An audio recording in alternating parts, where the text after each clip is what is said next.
During the IEP process, the parents and the guardians are always involved. Since the IEP process includes and involves the student is to be informed on what's going on, but the student does not have to be involved. Only time the student is involved is during the transitioning period, and that is when they are going from, like, say, the elementary school to the middle school, or from the middle school to the high school. But during those times in between, as far as when the student is still in middle school and is an IEP meeting, the parents or the guardian is always involved, and the parent has to always be involved during the process. The referral process is something as well that can be from the teacher, the parent, the administrator, just anyone who is involved in the student at school, because that person is able to see how the student is functioning in school, and they are able to see if the student needs help and see if they need to be referred to having an IEP or being labeled. So the student is actually evaluated whenever the someone feels as though the student needs to be have an IEP, or just they need extra help or extra support, and they're not examined by a parent, a teacher, or administrator, but they're examined by someone that's not teaching them. They are examined by people that's in the district office, and those who are not teaching them on a regular day-to-day basis. So it is not any biased opinion or any biased emotions about if this student should be labeled or have an IEP.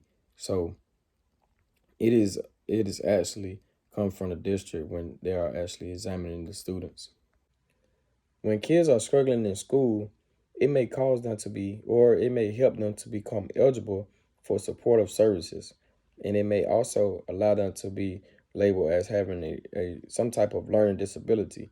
And this is, it can help them just get extra support and extra help in the classroom. And also it can give them extended time, and it can help them improve in their grades and behavior, because everyone is able to help them do better in school and in the classroom.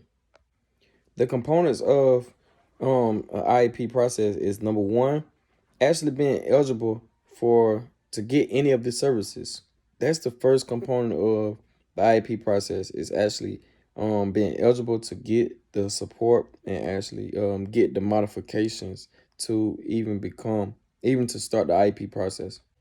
Then the next thing of the component, the second thing, is actually getting the parents and the guardian, the family's information to move forward in the process. And then you have to, the third thing, the third step or the component, is to evaluate the student's performance actually in class that they're doing at that present time, to see how they are doing behavior wise, academic wise, and just make sure that you gather all the information to see if the student actually meets the requirements to be labeled as having a learning disability.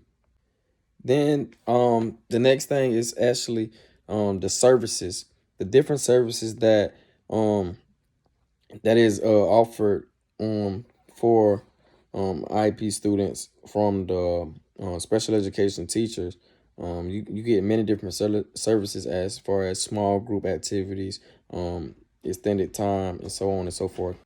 And then also the fifth and sixth thing is dealing with transportation in an extended year, where you just have more time to actually get your work done and get caught up. And also dealing with the next another component is having classroom and test accommodations, where you can get pulled out of class, or you will get pulled out of class to test in small group.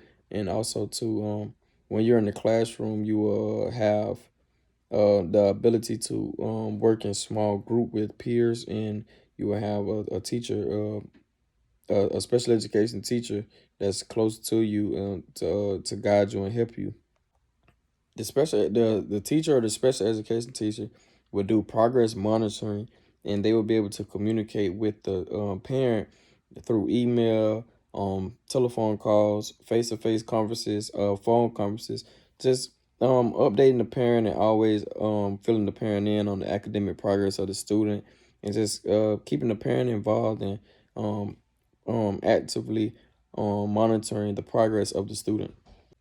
The parent is to be offered the handbook to where they understand all of the rights and everything that they need to know about the IEP process. And as a special education teacher, you're not allowed to share information about the student to anybody else other than the parent or the guardian, unless it is an emergency or a need to know situation.